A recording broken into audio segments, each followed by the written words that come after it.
Bismillahirrahmanirrahim. Assalamualaikum warahmatullahi wabarakatuh.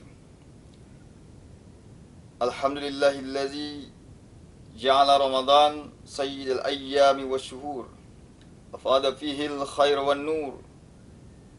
Subhanahu yaghfiru dhunub wa yasturul uyub wa huwa 'allamul ghuyub. Asyhadu an la ilaha illallah wahdahu la syarikalah syahadatan tutahiruna minal fujur wa asyhadu anna muhammadan abduhu wa rasuluh al-abdat taqiyan nakiyas thakur fasallillahumma wa sallim wa barik ala sayyidina muhammad wa ala ali wa ashabihi wat tabi'ina lahum bi ihsanin ila yaumiddin amma ba'd. Wa qala Allah ta'ala fil Qur'anil Karim A'udzu billahi minasy syaithanir rajim.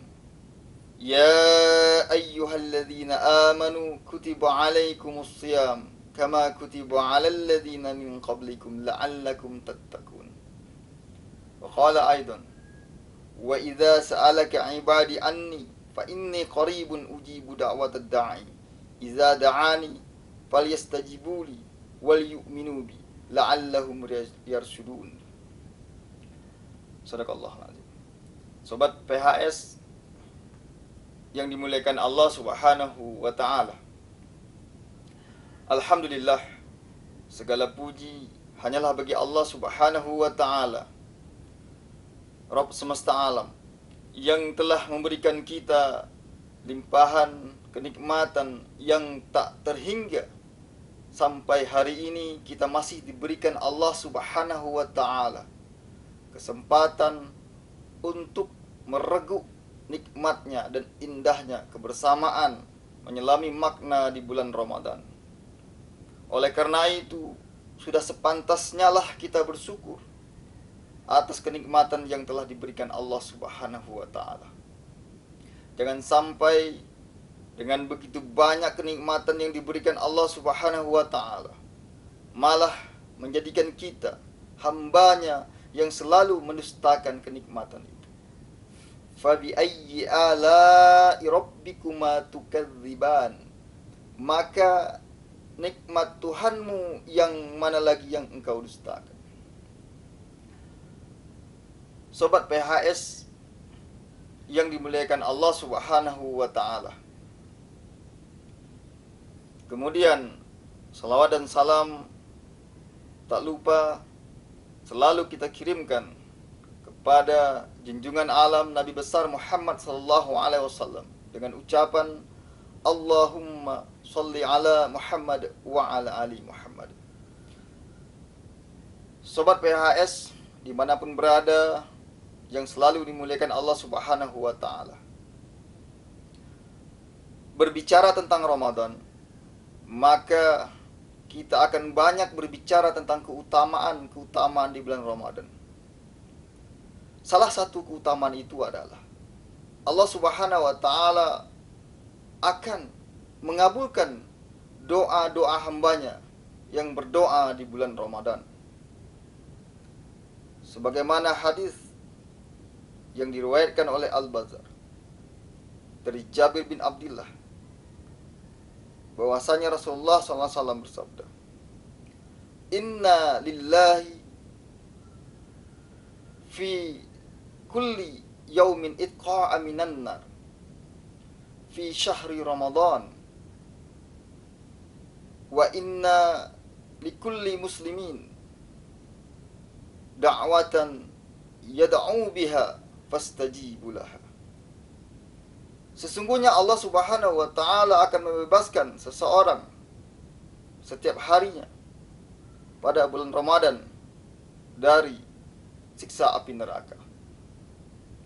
Kemudian juga wa inna likulli muslimin, dan apabila setiap muslim da'watan yad'u biha, berdoa kepada Allah Subhanahu wa taala, fastajibulah, maka Allah Subhanahu wa taala akan mengabulkan doanya, permintaan. Oleh karena itu, dalam bulan Ramadan ini kita harus memperbanyak doa-doa kita, permohonan-permohonan kita, dengan tentu tidak meninggalkan kewajiban-kewajiban, keutamaan-keutamaan yang lain dalam bulan Ramadan ini. Karena waktu mustajab yang paling panjang di antara waktu yang lainnya adalah bulan Ramadan ini. Oleh karena itu, tentu kita harus berdoa kepada Allah, memohon kepada Allah Subhanahu wa taala. Tentunya permohonan ini adalah tentang kebaikan-kebaikan, tentang kebaikan diri kita, tentang kebaikan keluarga kita, tentang kebaikan masyarakat kita, tentang kebaikan lingkungan kita, tentang kebaikan bangsa dan negara kita.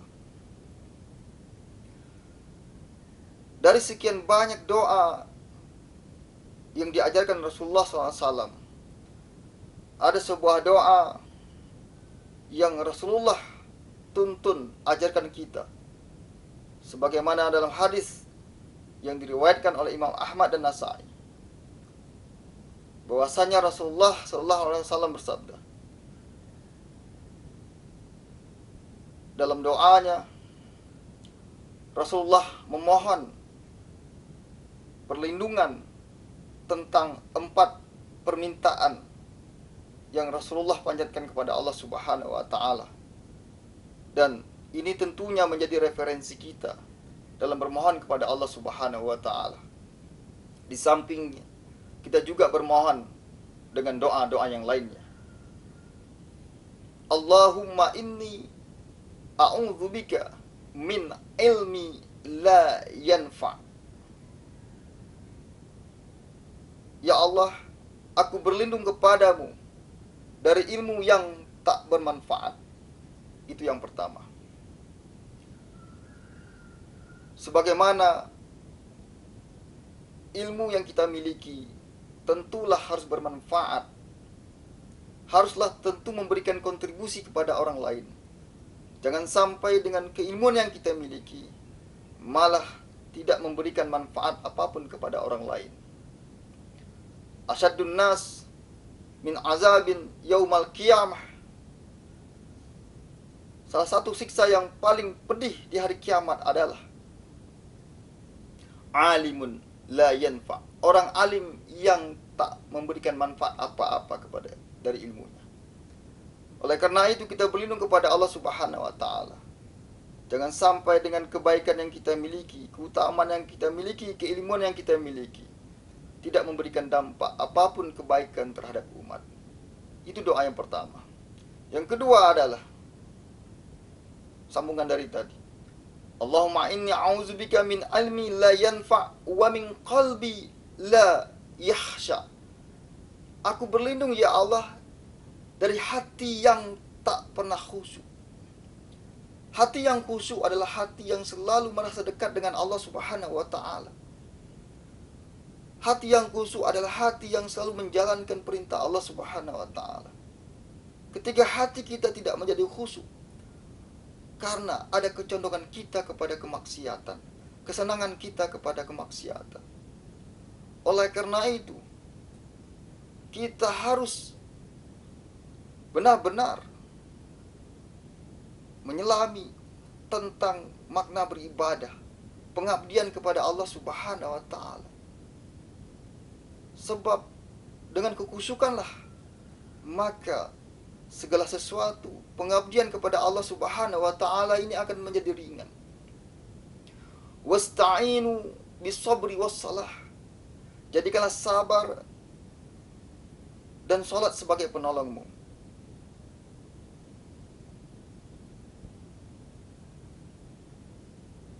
Wasta'inu bis-sabri was-salah. Wasta'inu bis-sabri was-salah. Jadikanlah sabar dan salat sebagai penolong. Wa innaha lakabiratun illa ala wasta'inu bis-sabri was-salah. Jadikanlah salat, wasta'inu bis-sabri was-salah. Jadikanlah sabar dan salat sebagai penolongmu. Wa innaha lakabiratun illa 'alal khashi'in. Dan sesungguhnya itu sangat berat kecuali illa 'alal khashi'in, kecuali bagi orang-orang yang khusyuk. Siapakah orang-orang yang khusyuk itu? Alladzina yazunnuna annahum mulaqu rabbihim wa innahum ilaihi raji'un. Orang yang khusyuk itu adalah mereka yang meyakini akan bertemu dengan Rabb-Nya. Dan mereka juga meyakini hanyalah kepada Allah tempat mereka kembali. Oleh karena itu, dengan melatih kekhusyukan hati ini, kita berdoa kepada Allah Subhanahu wa taala agar kita terhindar dari hati yang tidak khusyuk. Karena hati yang tidak khusyuk akan menjadikan kehidupan kita jauh dari Allah Subhanahu wa taala. Sobat PHS yang dimuliakan Allah Subhanahu wa taala. Itu yang kedua. Kemudian yang ketiga adalah Allahumma inni a'udzubika min ilmi la yanfa' wa min qalbi la yakhsha wa min nafsi la tasba'. Kita berlindung dari jiwa yang tak pernah puas. Kehidupan di dunia ini selalu membuat kita menjadikan tarikan magnet yang sangat kuat bagi kita. Dalam menjalani kehidupan di dunia ini, tentunya bermacam-macam keinginan, kehendak yang kita miliki. Namun itu semuanya, kalau kita tidak memfilter, maka akan menjadikan jiwa kita tidak akan pernah puas. Ketidakpuasan jiwa itu akan berakibat kepada rasa syukur kita yang jauh dari Allah Subhanahu wa taala. Dan ketika rasa syukur itu berkurang, maka Allah tidak akan pernah menambahkan kenikmatan yang diberikan, bahkan akan memberikan siksa, azab kepada kita. Wa idz ta'azzana rabbukum la in syakartum la azidannakum wa la in kafartum inna azabi lasyadid. Allah Subhanahu wa taala, apabila kita bersyukur kata Allah, maka Allah akan tambahkan kenikmatan yang diberikan Allah Subhanahu wa taala kepada kita. Akan tetapi wala in kafartum, jika kita ingkar, kufur, maka azab Allah sungguh sangat pedih yang akan Allah berikan kepada kita. Ini tentang poin bersyukur. Kadang-kadang jiwa kita tidak pernah merasa puas apa yang telah diberikan Allah Subhanahu wa taala. Oleh karena itu Rasulullah mengajarkan dalam hal kehidupan duniawi ini, kita harus sering-sering melihat ke bawah agar kita merasakan masih banyak orang-orang yang kekurangan daripada diri kita. Salah satu hadirnya Ramadan ini adalah untuk mengasah hasasah ijtimaiyah kita, kepekaan sosial kita kepada masyarakat, kepada lingkungan kita, bahwa kita harus merasakan penderitaan, kesusahan yang dialami oleh saudara-saudara kita. Ini untuk melatih agar jiwa kita merasa puas terhadap kenikmatan dunia yang diberikan Allah Subhanahu wa taala dan tidak menjadikan kita hambanya yang ingkar akan kenikmatan yang Allah berikan. Sobat PHS yang dimuliakan Allah Subhanahu wa taala. Kemudian yang terakhir adalah Allahumma inni a'udzubika min ilmi la yanfa' wa min qalbi la yakhsha wa min nafsi la tasba' wa min du'a ila yusma. Kita berlindung kepada Allah dari doa yang tak terkabul. Kita berharap ketika doa-doa yang kita panjatkan kepada Allah Subhanahu wa taala dengan mengetuk pintu-pintu langit, maka akan terbuka, akan didengar oleh Allah Subhanahu wa taala keinginan kita, dan kita berharap tentunya dikabulkan oleh Allah Subhanahu wa taala. Dan kita berlindung kepada Allah dengan doa-doa yang kita panjatkan. Jangan sampai Allah Subhanahu wa taala tidak mengabulkan doa yang kita panjatkan. Wa idza sa'alaka 'ibadi anni fa inni qaribun ujibu da'watad da'i idza da'ani falyastajibuli wal yu'minu bi la'allahum yarshudun. Jikalau mereka bertanya kepadamu, hai Muhammad, tentang aku, kata Allah, jawablah, aku ini sungguh sangat dekat. Aku akan mengabulkan doa dan permohonan orang-orang yang berdoa kepada Allah Subhanahu wa ta'ala. Telah berjanji akan mengabulkan doa dan permohonan hamba-hamba yang berdoa, tentu dengan syarat. Yang pertama adalah wal yu'minu bi, beriman kepada Allah Subhanahu wa ta'ala. Dan yang kedua adalah selalu konsisten melakukan kebaikan-kebaikan. Sobat PHS yang dimuliakan Allah Subhanahu wa ta'ala, inilah 4 permintaan Rasulullah SAW yang diajarkan kepada umatnya agar berdoa kepada Allah Subhanahu wa ta'ala. Oleh karena itu, marilah di bulan Ramadan ini kita selalu senantiasa memperbanyak doa-doa kita. Semoga Allah mengijabah doa-doa kita.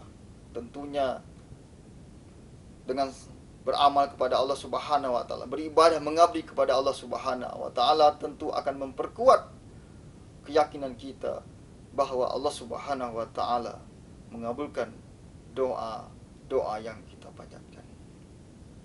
Demikianlah tausiah singkat ini, semoga bermanfaat dan semoga kita terus-menerus diberikan Allah kekuatan, keistiqomahan dalam menjalani ibadah Ramadan, meningkatkan kualitas amal ibadah kita. Tentunya ujung dari ibadah Ramadan ini, selain mempertegas hubungan kita kepada Allah Subhanahu wa ta'ala, juga mempunyai implikasi memperbaiki hubungan kita sesama kita. Sebab ibadah yang diberikan Allah Subhanahu wa ta'ala ini esensinya adalah selain memperkuat hubungan kepada Allah Subhanahu wa ta'ala, juga memperbaiki hubungan sesama manusia. Demikianlah yang bisa disampaikan, semoga bermanfaat. Afwan minkum. Assalamualaikum warahmatullahi wabarakatuh.